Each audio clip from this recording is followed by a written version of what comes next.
Yeah. Yeah, it's a good question. We're at, we're in the 60s and we're gonna go to 100 um, 100 and whatever, so we're just a little bit past halfway there, and, 52, so we're gonna go over 100, you know? So being about halfway there, we have a ways to go yet, and so we have another 40-ish, episodes to do before we to make this evaluation. And I think that we're going to look at our downloads. We're going to look at the progression of the downloads and say, well, um, how many. We're going to look at our views. We're just going to look at all of the analytics, and we can't. A lot of times, I don't. I'm not aware, and I'm not in the one that's totally into the analytics. But basically, the bottom line is we're going to do our best to determine based on the amount of time and energy and money that we commit to this thing on a weekly basis. If it is at the point to where it's profitable to do the podcast, we need to make it a profitable situation. If we can determine how much exactly business that we're doing is coming as a result of the podcast.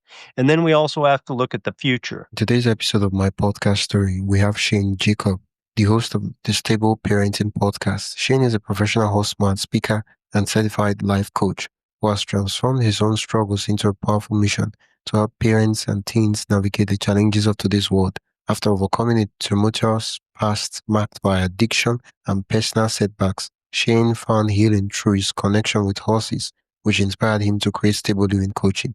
This podcast is known for equipping families with the tools to foster confidence, reduce stress, and make healthier decisions. Shane is here to share his inspiring journey on how he built his show from the ground up and how he's using his platform to create meaningful change in the lives of others. Tell us your name and the name of your podcast and what your podcast is about. Yeah, thank you so much for having me. My podcast is called the Stable Parenting Podcast, which is about we use the stable, the like a horse stable is kind of the play on words, stable parenting. So we talk about parenting principles, ideas, ways to go about helping us raise thoroughbreds, get the best kind of results that we can with our kids. That's what my podcast is all about. Oh, okay. I see. Yeah. How long have you been doing the podcast for? Yeah, good question. So I've had the podcast, it started out as the Horsemanship Journey podcast because we made a little changes along the way. And so the Stable Parenting, we switched names. That's only been, I don't know, maybe less than 60 days now. But Wow. overall, the total podcast journey is, I think, a little over a year. We're on episode, I want to say about 60 something, 66 maybe. And we do it once a week. So a little over a year. When you say we, who are the people making up the we? Oh, yeah. Good. Yeah.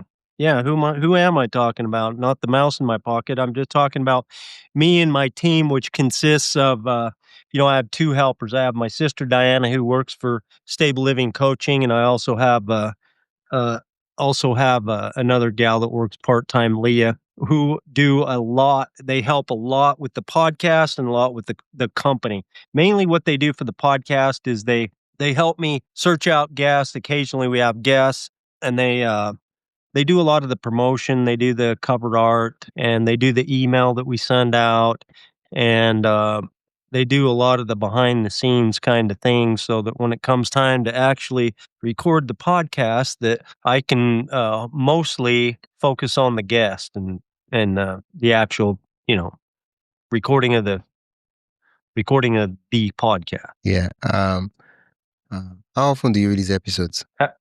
Every week. Yeah, I thought I looked out there. I don't have all the numbers. I'm certainly not an expert on podcasting, but there's a couple things I do know, and that is that there's a hell of a lot of competition, and people go to where people listen to it's not just what's interesting to them, but what they connect with because of a certain way that they feel. And when they do that, I think I've been told, and I believe, because the same is true with me, that being dependable and being on a regular schedule, if it's too far apart, they say, or if it's Sometimes I see guys that are releasing 2 and 3 times a week podcasts, and, in my mind, I believe that, once a week for somebody for a podcast like mine, for somebody who's really interested in being a better parenting, you know, who's really interested in being a better parent or a better human being, that, my podcasts are usually 30 to 45 minutes each.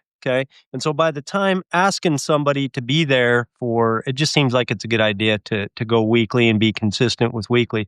And we have been. I mean, every single week, every Thursday, we we put out an episode. So we're going to continue with that. When I started, I said I'm going to commit to a 2-year deal and see how the results go. And so we're a little over a year. Yeah. How's the journey been so far for you? Say it again. How has the journey been so far for you? Well, um, it was pretty rough in the beginning. Not, just I guess maybe everybody kind of goes there. I'm not sure exactly where you began or what knowledge you had, or if you had somebody guide you through the process, but we didn't. We looked out into the world, and we thought that we could figure out how to get this done. We really didn't have anybody holding our hand and leading us through the process. And so you don't know what you don't know. And there's quite a few little details that you need to know just to release a podcast. They say the only thing you need to do have is an RSS account and a computer, which is kind of true. But in between that, there's a lot of little details that go into it,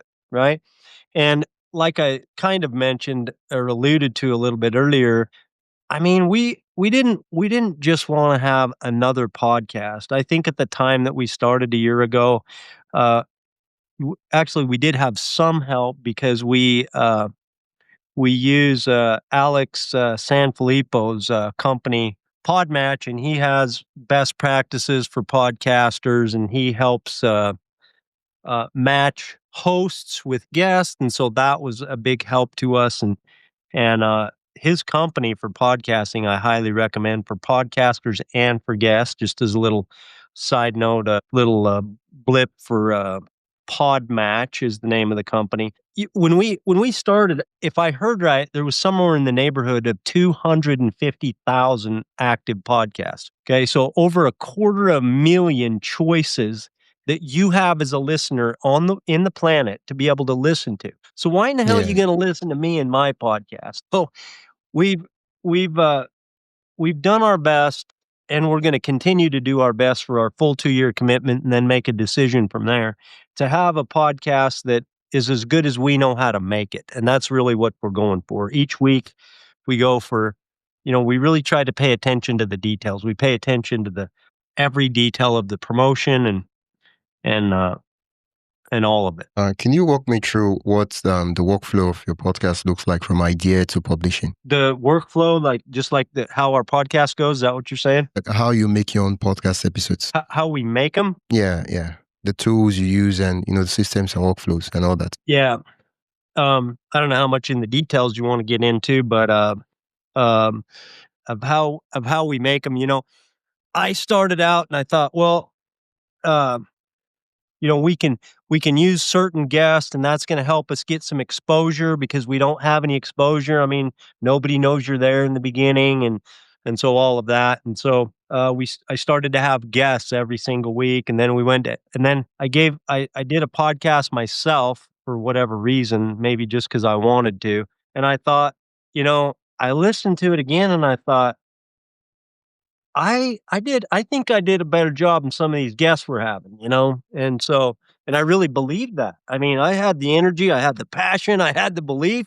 I mean, I got some serious stuff I need to tell the world. And I looked at some of the guests that we had, and so I mean, I still have guests, but I one of the pieces to your one of the answers to one of the pieces to your question is that um I, occasionally have guests. I've went to full a guest every episode every week, to a guest every other week, to an occasional guest, and if you wanna be a guest on my show, I need you to bring it, man, and what I mean is you're gonna have to come with some energy, with some passion, with some belief, and some content, something that somebody would be interested in. And Yeah. it can't just be, you gotta be at least as good as me, and I don't think that's that hard to be. You know what I'm saying? I think people who try can do that. And then, we use Riverside the same as you do as far as the nuts and bolts there. We try to do a good job with our cover art, and Diana and Leah help me with that. And we put it out. We're on YouTube. I think we're on every platform. So Yeah, I don't know. I don't think we're your YouTube. What's the name of the channel on YouTube? Yeah, thank you. The YouTube channel is also just transition. So let me tell you a little bit about the transition. It used to be the horsemanshipjourney.com, the horsemanship journey YouTube channel, the horsemanship journey podcast, all of it was the horsemanship journey. And a lot of our stuff is still in transition. And then because we were personal development for horse people. Okay. That's what we were, Ooh, personal development ooh, for horse people.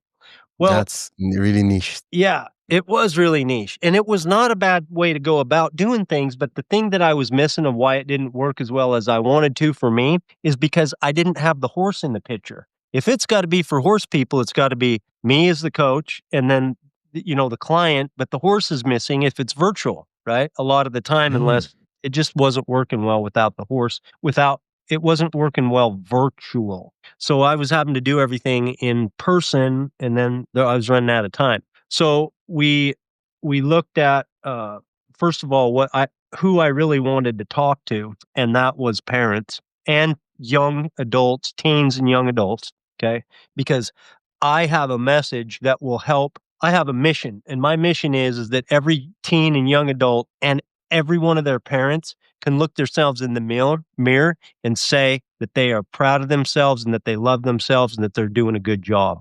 That's my mission, that every parent and every teen and young adult that I talk to can look in the mirror and say that to themselves and mean it. And I have that, I believe in that, and I want that based on my own personal story because I have a personal story that's pretty rough.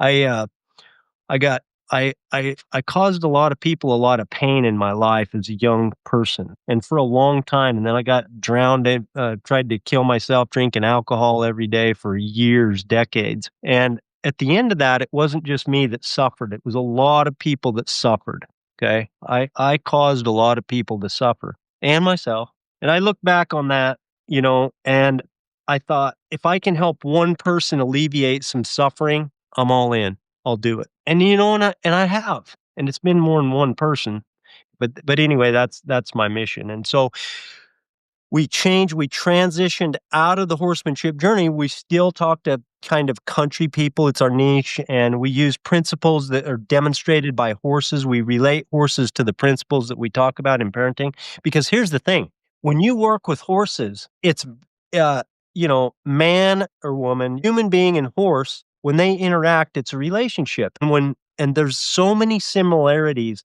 and so many lessons that you can see with how horses and human beings interact that we can take. They're so interesting to be able to see the parallels and how we can learn from what horses behavior and men's behavior with horses, those parallels in relationships with parents and kids, and actually it doesn't matter, just all the relationships that people have with one another, excuse me. And so so we transitioned to stable parenting podcast, and because here's the thing, the horsemanship journey, I mean, it doesn't really say what you mean, like what it is. Like you're left wondering, like, well, what is that? What does that even mean? Now, stable parenting podcast, I think, is pretty explanatory. And so that when you hear the title, you know what we're talking about, I hope. yeah, I want to pull up the channel on the screen, and then I would ask you a couple of questions regarding the strategy for the you're using for the yeah. Can you see my screen? I do. I do see your screen. Okay, this you see your YouTube channel, right? I do. Yep. There it is right there. Stable Living Coaching. There's our YouTube channel. Okay, so I see that if I check the channel now, it will take some time for you guys to do the full transition to the stable parenting. And what I see is that okay for 881 videos, 1,956 views. Wow, so the channel has been around a long time before you even started the podcast. Yeah. Well, but remember previously it was, but that is true. The YouTube channel, Yeah, has been around, I guess, if this is just one of the parts of it. But yeah, we had the stable we had the horsemanship journey podcast, and then yeah, so now it's the stable parenting podcast. That's us. There it is. Yep. Yeah. Okay, this is Stable Living Podcast, and then this is the Stable Parenting Podcast that you changed to. Okay. Okay. Yep. Yeah. I That's right. mean, yeah, you guys are really active on YouTube and 12 days ago, 5 days ago. So one every week. Yep. I guess this is a solo episode, right? Excuse me. This is just you on the episode. Oh yeah. Yep. That's me. That is me. Yep. And a lot of those episodes, if my face is on the cover art, then it's just Yeah, me. Because yeah, if I have a guest, I put their face on the cover art. So that kind of shows you how many are me compared to how many are guests lately. yeah. I mean, yeah, your team is really like really at work. I don't know why. Okay, there is no link in the description. No link in the description. No, like I would We expect need a link in the description. Is that what you're no, saying? like no, I'm like I would expect that there should be like a place, maybe like a league magnet or something for people to go. Humility, strength, starts would be teachable. You understand like the next point. You understand what I'm saying, right? I know it's in your other episodes, but it's not on this one. The ones that have guests usually put the guest link on it, right? Yeah, should be. Yeah, Exactly. So I this one hope you're doing so. solo Maybe. episodes. You should put your own link. That's what I'm saying. Oh, Okay. link in the description. Yeah. This one is with Charles Marshall and okay, this Charles Marshall YouTube channel, right? I don't know. Let's see. Oh, okay, it's your team. Yeah, it's his YouTube channel. Yeah. Yeah. Okay, so that's what I meant. If it's your thing, usually maybe there will be a league magnet that the team offers or not, and you just put it in the description so that if someone watches the video and they like what you do and they want to learn more, take the next step or action, there will be a link to click for them to go do the next thing. That's what I mean. Oh, a link to the website in the description. Is that what you're saying? Yeah, kind of like a league magnet. Yeah, a lead magnet. That's what I mean. You understand what I'm saying, right? I think so. I think what you're saying is that it would benefit us to have a link in the description to our website. Is Yeah, that what you're not saying? even like you know how you like the call to action when you're like oh, if you love this episode and you love to like you guys do stable Sure. living coaching, right? And you're like you love to like I don't know whatever the thing you offer, but something that connects to the episode, and then you can say oh, you can talk about it in this video and then put it in the description so that whoever watches, whether it's 5, 10 persons, and they want to take the next step, they can easily click the link and take the Oh next step. yeah. Good Yeah. observation. I appreciate that. Yeah. Thank you. Okay. So you're doing the rebrand, and why? I want to. I know you talked about why you're doing the rebrand. That is because the previous name is not exactly very clear what the podcast is about, and now you're doing the move from. Okay, so it's about 60 days since the movement, but you've not like changed everything. The YouTube channel is still showing the horsemanship and um, other things too. Yeah, we're still in transition. That's for sure. Okay. We're still in So still how still long? transitioning. I can't believe how much there was to change. Oh my goodness, between rebranding the website and all of our media pages. Every time I turn around, there's another logo that says the Horsemanship Journey.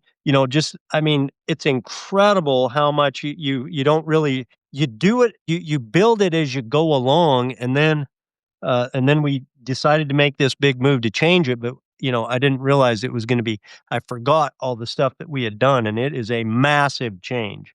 I mean, it's a massive change. So yeah, even we're still Yeah, finding yeah, pieces that haven't fully made the transition yet. and Yeah. yeah, that's the thing. But other than the work it takes, there is no other expense or cost other than having to change the name or everywhere, which can be done over time, of course.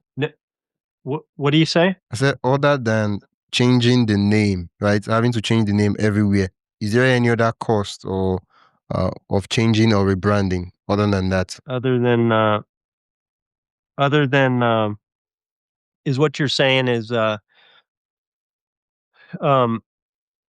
I'm not sure I fully understand your question, but Okay. the total. Oh, go ahead. What I'm saying is that, change rebranding a business, right? There are certain costs that comes and certain risk that comes with changing the name of the business. But I know in this case, it's just a podcast. You're changing the name, not the main business itself. So other than No, we having to changed change the the name of the name, main business. We changed everything. We changed the name of the main business. We changed our website name. We changed all of our media.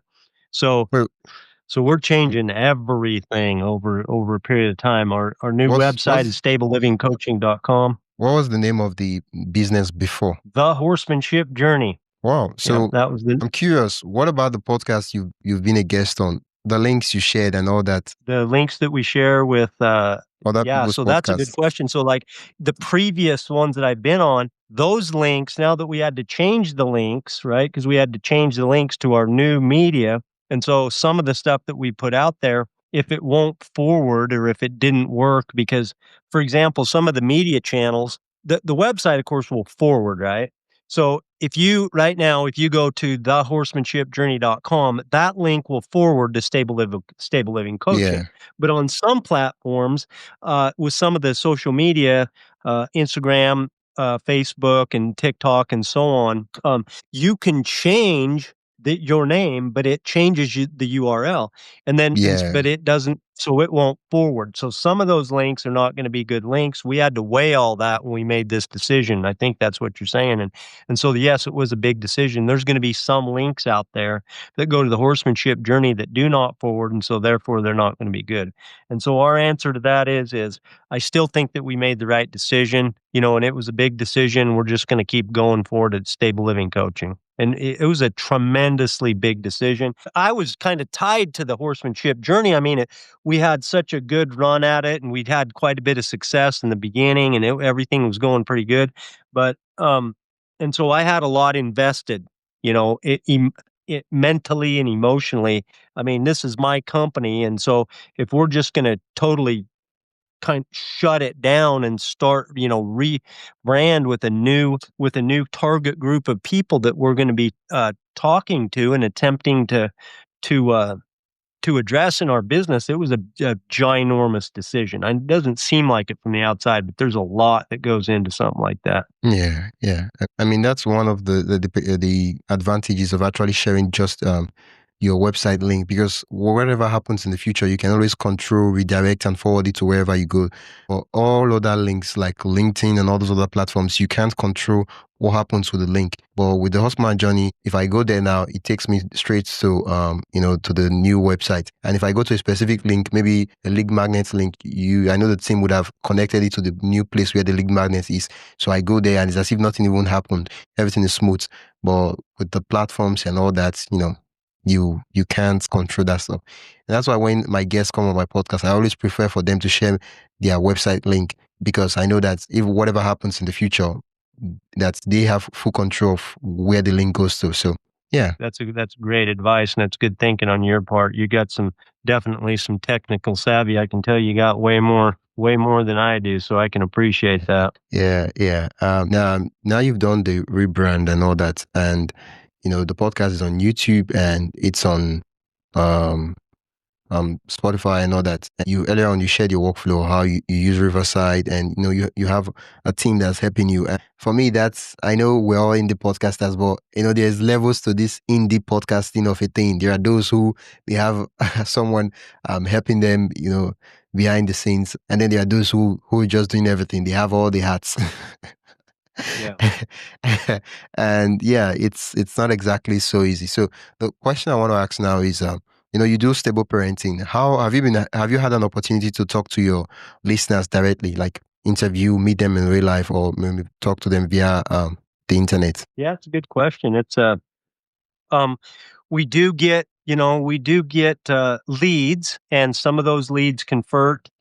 We do get leads from the podcast, and so uh it's not um it's a little bit hard to track until, like you said, that you actually meet someone and they say, I heard about you, I listened to your podcast. And usually what I hear from people, because the answer is yes, I've heard this multiple times where people say, well, I heard your podcast. And so that's what, when I started to listen to your podcast and I started to look here and I looked at your media and I went to your website and then eventually, I don't know how, sometimes it's like months down the road, that I'm actually on a face-to-face call and we're in a coaching call, talking Yeah. about what we do. And so that is why it works and that's why we do it. It's interesting. It's nice to see the results, The results never come as fast as I want them to, that's for sure. Anything in life, as a matter of fact, I want everything right now and it never works that way. But I'm glad to see that the results of our podcast is slowly, increasing and slowly increasing over time.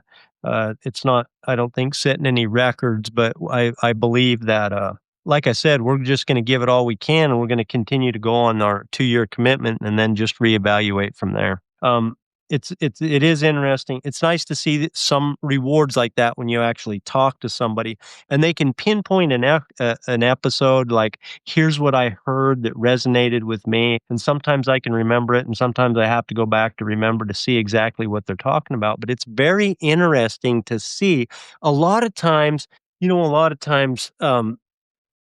I will think that a certain thing or a certain episode or a certain concept or a certain this or that or the other will be really what really resonates with people, and I'll think I'll know, but I don't know, They'll give me something that I'm like, "I can't believe that that is what caught Yeah. your attention," and that's what with all the research and all the data and all the analytics and everything that we do to try to put out a message to communicate through all these mediums that we're doing, through all of our social media channels, right? Through all of our email, all the message that we're sending out, to all of the paid advertising, to all of the lead generation that we're doing, including podcasts, including this and including that and the other. I do a weekly video that I have a pretty good following on, and all of that. And so we're formulating this to make a connection, to give you something that has some meaning to you that'll connect with you.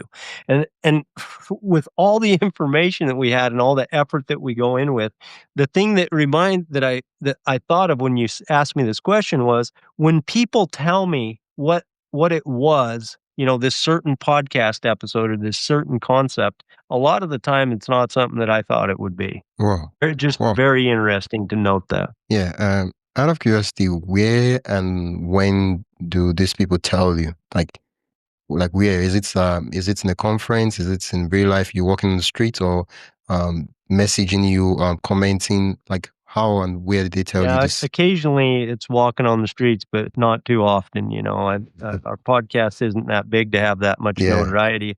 I found somebody. I was sitting in a dentist office a while back, sitting in the waiting room, and one of the nurses or somebody that worked at the desk is like, "Hey, are you blah blah blah on this podcast?" And so occasionally people recognize me, but not too often. Most of the people that recognize me are friends of friends of friends of friends that that our network has produced, a larger audience and people that we connect with. But occasionally, like it's in coaching sessions when I'm actually having conversations with people that I didn't know before, that are actually have become clients, and we always ask people, we always ask everybody where, what their journey was that led them to us, so that we can be able to reach more people. And so that's the reason that we find out. We flat out, in a call, just like a Zoom call or a computer call, when we're one-on-one, we're talking, it looks just like this does right here. Then I ask people how they found their way to us. Earlier And a on, lot you of it is the mentioned, podcast. The podcast is a yeah, great tool to get your word out as people begin yeah. to listen. Earlier on, you mentioned that you're going to do the podcast for 2 years, and now you're like over a year now, so you're getting close to the 2 year mark. And I'm curious that why is it that you just did not wait for the 2 years to elapse before you do the rebrand, and when you review I'm just why now? Why the Yeah. rebrand now? Yep. Yeah. That's a good question. it may make sense to extend the 2 years on our podcast when we evaluate how well we're doing in the podcast and decide if we're gonna continue it because we did commit to a 2-year journey, but they were separate decisions. I mean, we started the podcast and we said win, lose, or draw. Hey, just a quick break. If you enjoying the insights so far and want even more behind the scenes ideas, inspiration, and tools for growing your own podcast, join my email list at mypodcaststory.com/join. That is mypodcaststory.com/join. You get access to helpful resources, exclusive updates, and the kind of stuff I only share with my email subscribers. Whether you're starting out or already podcasting, there's something valuable waiting for you. Head over to mypodcaststory.com/join and subscribe. Now, back to the episode. Even if hell freezes over, we're gonna be in this for 2 years because we're gonna give it at least 2 years, and we're gonna give it everything we can, and then we're gonna check. But that was separate. Now, we looked at everything that was happening. We looked at I don't know, like the communication breakdown, like I said earlier, the horsemanship journey. We saw that we had already basically made the move of the group of people that we were targeting, that we were trying to talk to. We'd already moved to parents. We had already done that. We had stopped focusing strictly on horse owners and horse enthusiasts and horse lovers. We had stopped that and we had moved to parenting. So that was already done. The only difference is now we're talking to parents and teens, yet the company's called the Horsemanship Journey, which is kind of confusing still, right? So Yeah, what do you mean you're the horsemanship journey? You use principles seen and demonstrated by horses, to connect principles with best practices in parenting, but it just it didn't, wasn't, what's the word I'm looking for? It wasn't aligned. not coherent, but it wasn't congruent. That's the word I'm looking Yeah, for. It was not congruent. congruent. There wasn't a line of thought that was clear. It wasn't clear communication, basically is what I'm saying. And so we Yeah. just said, you know what?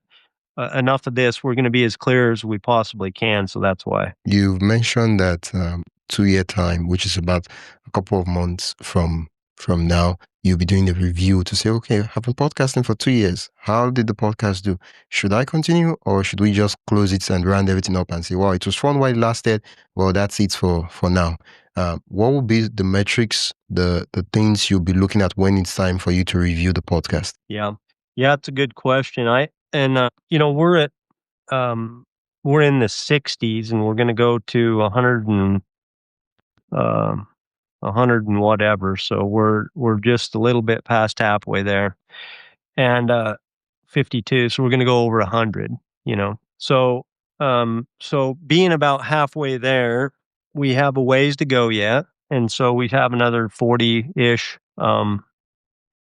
episodes to do before to make this evaluation. And I think that we're going to look at our downloads. We're going to look at the progression of the downloads and say, well, um, how many, we're going to look at our views. We're just going to look at all of the analytics.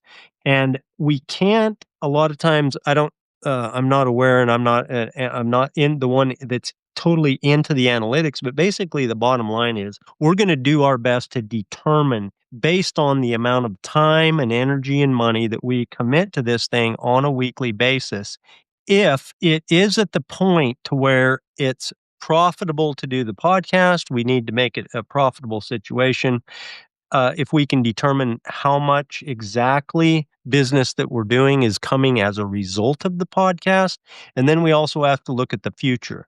In other words, well, if everything's not where it's lining up and it's a no-brainer right now, based on our past history, do we believe that we're going to continue to improve enough uh, and to where, that we're almost at the cusp of, bigger things. And so it's not just going to be, we're going to put some serious thought into it before we win, lose, or draw. The thing that we did, I'll tell you why. Basically, I heard so many people in this business say, well, you're still in. The average people come and go in, I don't know, a few months or less than a year. It was definitely less than 2 years. And I had heard somebody give some advice and online somewhere talking about a podcast, and and so uh, they just said that, most people don't make it 2 years. And so I said, okay, well, and then we're going to determine, we're not going to jump in. I didn't have expectations that this was going to be a big prosperous thing. You know what I'm saying? I realized that it was going to be a commitment and everything was going to be invested and there wasn't going to be much coming back for a while, especially in the beginning. So I didn't have big expectations of, a massive following in a short period of time, even though that's what I'd like to have and we're really going for it. But I didn't have this massive expectation that just the fact that Shane Jacobs, said, hey, I'm going to have a podcast and I'm going to talk to the world, that all of a sudden the world's going to listen and take notice and start, coming to me as their coach. I didn't have that expectation. My expectation in this business is that if I do a good job and I bring people everything that I have as much as I can every single week when I go to the microphone, that if people want to hear what I have to say, that I'm going to build an audience that is suited to me, that will generate itself, and it will certainly be worthwhile financially, because I am you know, I'm not I do have a message for the world, but in that, I need to make a profit too. Yeah, yeah, yeah. Yeah. So, what you've said so far, it appears that you're looking at. So, since you're looking at the return on investments, right? It means that you're keeping track of how much you're spending on the business, the time spent on the business, including that you and your team, and the resources spent for the apps, the tools, the softwares, and all those things used for the business. And at the end of the day, you'll be looking at, okay, what exactly is the podcast doing for us? Because the thing about a podcast is that sometimes you start a podcast hoping to get this, and then you realize he does this or that thing for you, and then you're like, yeah, sometimes that or that thing is not what you want. Sometimes you're like, oh, this stuff is even better. Let's go with this, right? Sometimes you're like, I want to get leads, but then you realize that, oh, this stuff helps to what do you call the word now, to educate my intending leads, such that by the time they hop on the sales call, I'm not even convincing them. They're pretty much sold. Yeah. Yeah, So, yeah, go ahead. when the 2 year mark comes up and you've done the review, I'd love to know about, for you to go detail into what the metrics you consider, what you looked up. If you could even probably come up with a pitch or a slide deck or something like that, so help us more like, how they try to convince CEO and say, oh, this was what we looked at, and so this was, and then maybe we just spend 1 hour talking about it. So that'll be a couple of months from now. So yeah, I just can't wait. Yeah, that's a great idea. I like it. Yep. Yeah, I don't know yeah, the exact details of the metrics, but I think that we're going to do our best to be guided by the numbers and to be guided by, we're just trying to make the best decision that we can. I enjoy it, so I hope that it works. It does like I said earlier, in the beginning, we heard so many times, oh, this only takes me, my total commitment's 30 minutes a week. Well, wow, if your total commitment is 30 minutes a week, I don't know what the hell you're doing, because somebody else must be doing all your promotion, and yeah, maybe handling you only have a everything. 15-minute. Yeah, yeah. I mean, Yeah, it's a commitment. And yeah, our biggest expense is, yes, there's the software, and yes, there's this, that, and the other, but really it's our time on task, right? And yeah, I don't put my own time into it, but I do have 2 part-time people that help in the company. This is not the only thing that they do, is the podcast. yeah, But they do help with the details of the podcast and the promotion of the podcast on a weekly basis, and so it's a substantial cost, for sure. yeah, yeah. And if it It's wasn't the cost, it would be my substantial time. So one or the other, there's some value going into what we're putting out. That's for sure. yeah. What you're doing is, of course, it will take some time to learn the ropes, figure out what works, and then review and say, okay, this one was the top performing video. Why was it the top performing video? What was the special thing we were doing in this episode that made it really, And in YouTube they have this crazy analytics that you can really see. Oh, how long people spend on each episode, and same thing with the podcasting platforms. So you really know, because most of the times when we just get started, we're still trying to figure out what works and what works for us. And for the niche you're into, stable parent is a very, very broad niche. Like the in business, there's what they call it, where like the total market something, total addressable markets, right? It's very large, and it's just a matter of figuring out how to like package the video package the content. Now, of course, the content itself it's good, but it's just like, it's, branding, packaging and everything, so that people see it as good. Because sometimes some things can be good, but people will not click on it, will not watch it, because they don't see it as good. I don't know if you understand what I'm saying. So perception matters a lot, and that's what marketing is all about, right? You have a good product and you're trying to tell someone that, this product is good, you should buy it, it will solve your problems. Right? Yeah, you're not changing anything with the product. You're just reaching out to people and say, okay, yeah, this stuff, this. Because if they don't see it as good, if they don't see that it can solve their problem, they're not gonna, yeah, they're not interested. Sure. Yep, it needs to be wrapped up in a pretty package, it needs to be everything. There's a lot of competition today. We are in a broad niche. We're kind of niche down. We kind of try to target what we consider country or more rural type of places, and parents in those, or at least have country or rural values, is what we try to say. But nonetheless, like you said, this is a giant niche. It's not. It's a big market, and so there's there's a lot of competition. So it's got to be. It's got to have it all. Like, yeah, you can have an amazing message, and if it's not wrapped up in a pretty package, nobody's buying it.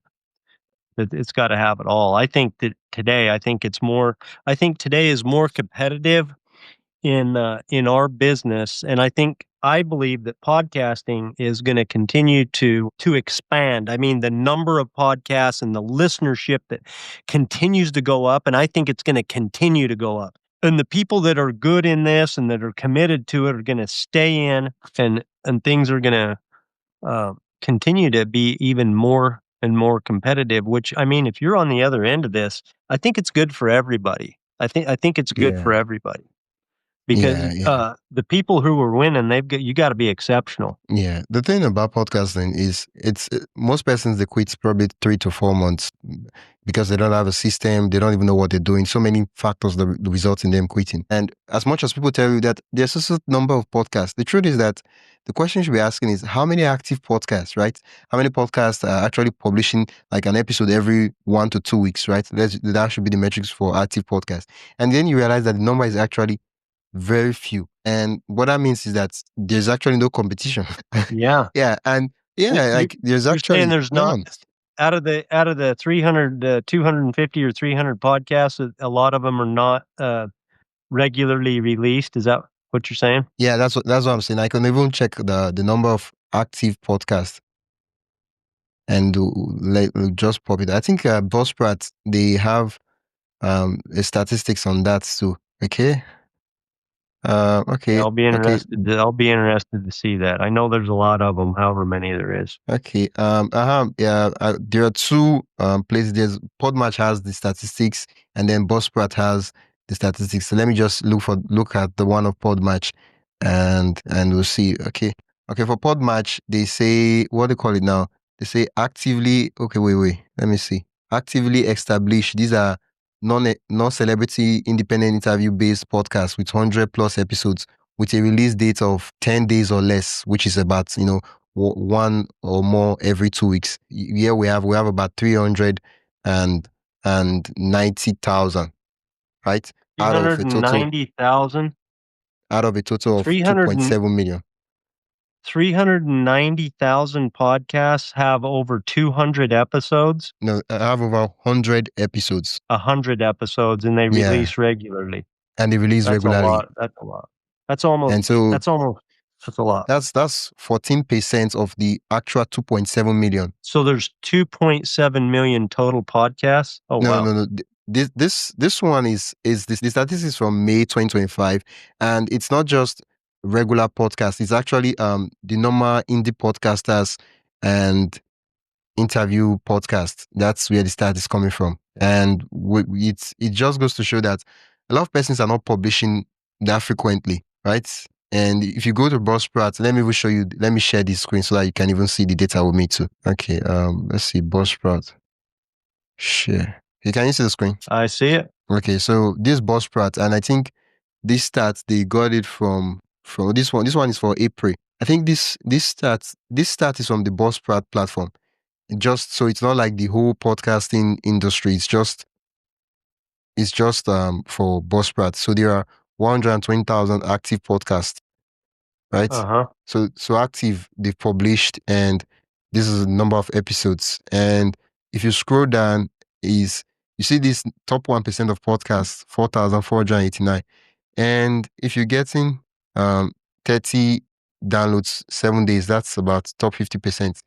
The part that interests me is only about 7 to about 40% of active podcasts actually release episodes. And if the thing about podcasting is to be consistent and show up, because the question we want to ask is, as much as we want to grow, the people that we've had as um, regular listeners, are we there for them I'm sorry, what's yet? the question? I said the thing about podcasting is that as much as we want to grow and get more listeners, the people that we have as listeners, right? Let's say it's 20 listeners every episode. Those people, are we there for them, right? And that's the thing about showing up consistently and showing up regularly. And it's really hard. Yeah. Thank you for sharing those numbers. That's super interesting. It shows kind Yeah. of makes the 80-20 rule.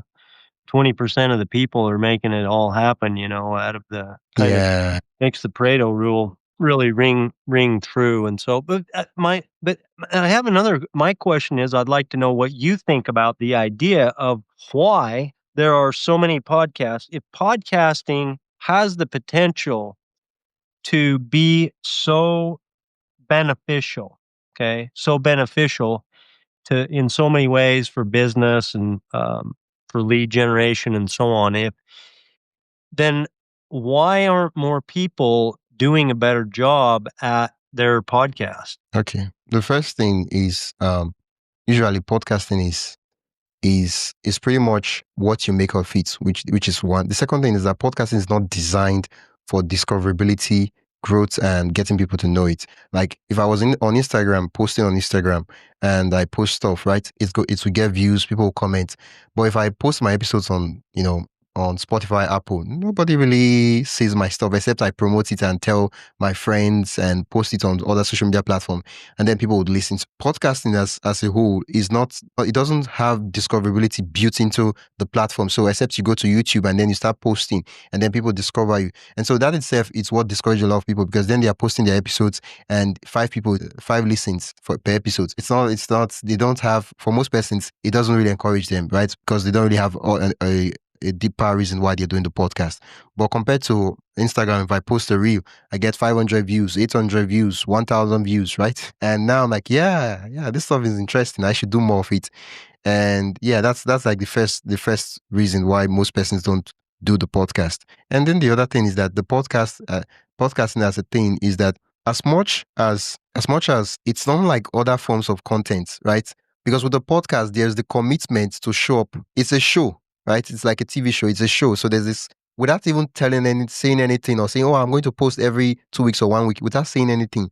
If I start a podcast, there's this expectations that he should publish an episode soon. Like, I don't know what the soon might be. Could be the next week, the next 2 weeks, or once every month. But there's this expectation. But with the social media platform, as much as I can post any day I like, and it doesn't really matter. Yeah. So that's why most persons are not doing the podcast, because there's no quick dopamine to say, okay, yeah, you got 1,000 views, you got 10,000 views, or stuff like that. And so instead, they are moving to Instagram, TikTok, and where you post one video laughing and get tons of views. But the problem is that the depth of, one thing most people don't know is that, and that's why most people do podcasting, and I know that's why you're doing podcasting as a guest too, is that the depth of relationship on a podcast is different from the depth of relationship on an Instagram Reels of 10 seconds, 20 seconds, right? If someone is listening to you like an hour or 45 minutes every week, right? There's a level of, they know you, they've spent so much time with you that they know you, trust you, like you.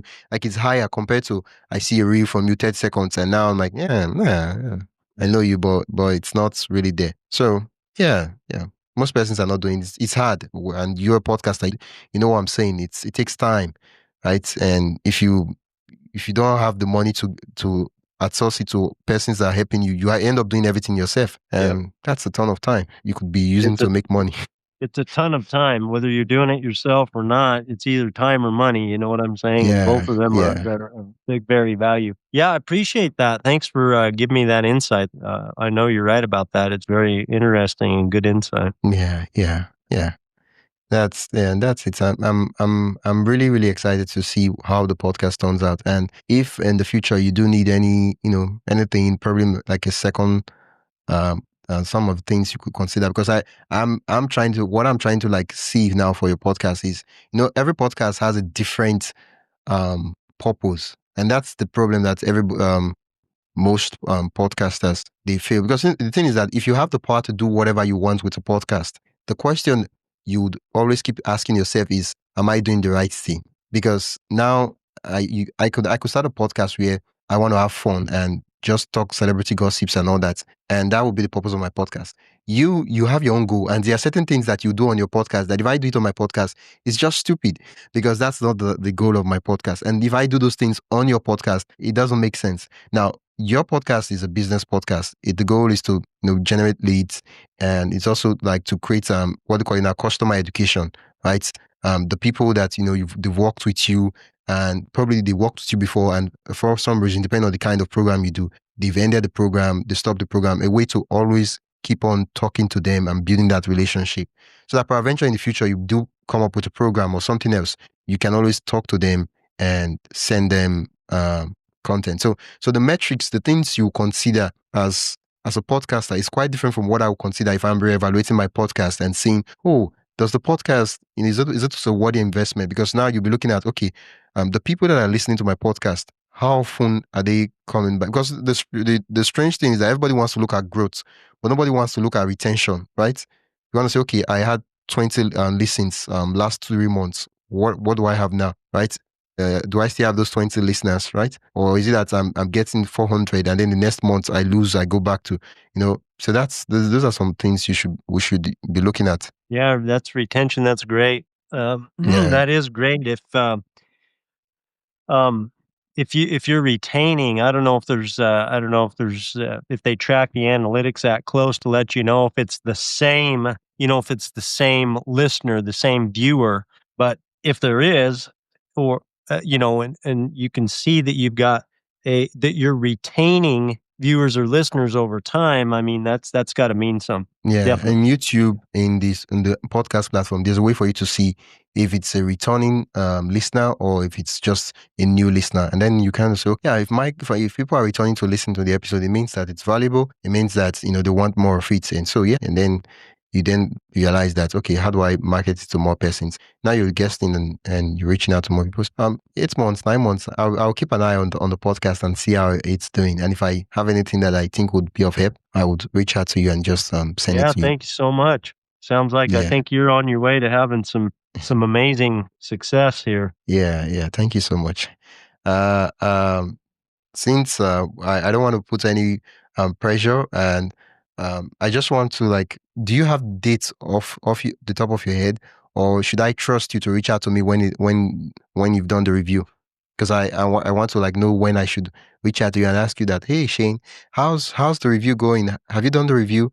What was it like? Yeah, And I know it's a couple of months. I think it's in April. I think we reach our 2-year mark in April of 2026. Okay, so in April, so by May, you should have done the review. Oh yeah, Okay. So I'll just add definitely. May 2026. I should reach out to you, and then we should have a conversation more like the Yeah, part that'd be two of this great. episode. Yeah. Yeah, for sure. Yeah, for people that are just starting out, so people that are starting out and they're trying, it's not easy to be consistent with a podcast. It's hard to start, and it's even harder to stay consistent. What advice do you have for them? Just to make the commitment. My advice is to make a commitment for a certain period of time, whatever that time is, because I see and I think the numbers reflect this, and you can see, you can imagine what's happening. You get in, it's too much, it's too hard, it's too this, it's too that, and so if you know going in, it's going to take some effort, it's going to be difficult, and you make that commitment, make the commitment. That's the first thing. The second thing is my advice is to once you make the commitment, is to manage your expectations. I mean, what did you what did you what did you really expect? Because, you just said that, you post something over here on YouTube or on Instagram and you got 1,000 views, right? But you're not getting 1,000 downloads in the first, you did one a week for the first month, and you're not getting them. So, just, do the research and get realistic expectations. I think that'll help you maintain the commitment that you make. And then my final advice is just to get as much help as you can. Podcasts like this, and like I said, are helpful. So I recommend this podcast. I also recommend Alex's Pod Match because he has some of the technical this and that and best practices as far as production and promotion of of podcasting. And I think that if you can follow somebody who's successful, follow the people that are top of the business, which is something that we're trying to do, like this show and like Podmatch, I think that just puts you way ahead of the average. Those are my three things, which are make a commitment, be realistic about your expectations. So look into the world and do research and that's how you can set your expectations. And the third was to get help. Don't If you try to Yeah. go it alone, uh, I think you have a higher chance of failure sooner. Yeah. Thank you so much, Shane. If people want to learn more about you, your podcast, and just check out and see what you're doing, and also they're interested in parenting, and they're like, "Yeah, I love that podcast, Stable Parenting. I want to listen and follow the guy all around." Where can they do that? Yeah, for sure. uh, stable stable parent stable parenting podcast, like you said, and then our stablelivingcoaching.com. Stable Living Coaching is our website. Like I said, we have you can get my free weekly video. You can sign up for that. It's a fun little, it's only like usually a 2 to 4 minute video, and they're a lot of fun. People enjoy that. And so you can learn that. You can find all about us at stablelivingcoaching.com. Thank you so much for that opportunity. Yeah, once again, thank you so much for being an amazing guest and for sharing your podcast story. Please, and please, in case maybe whether I forget or not, please, I'd love the part two. And I know that those are listening on this episode, in 2026, May, they would love to see the part two of what happened. Because most persons, they want to really know, how do I know when we evaluate? And I would really love to ask someone who has actually gone through that process and see some of the challenges they faced. Thank you so much, Shane. Thank you. I'm looking forward to it. We'll talk to you again. That's it for today's episode of my podcast story. I am Wisdom Okonkwo, and I hope this conversation sparked new ideas and gave you a deeper look into the heart of podcasting. If you've loved this episode, consider supporting the show by buying me a coffee at buymeacoffee.com/wisdomhq. Every bit helps keep the stories going. And hey, don't forget to follow, rate, and share this podcast with another podcaster or creator who would find it helpful. Thanks again for listening, and I'll catch you in the next episode.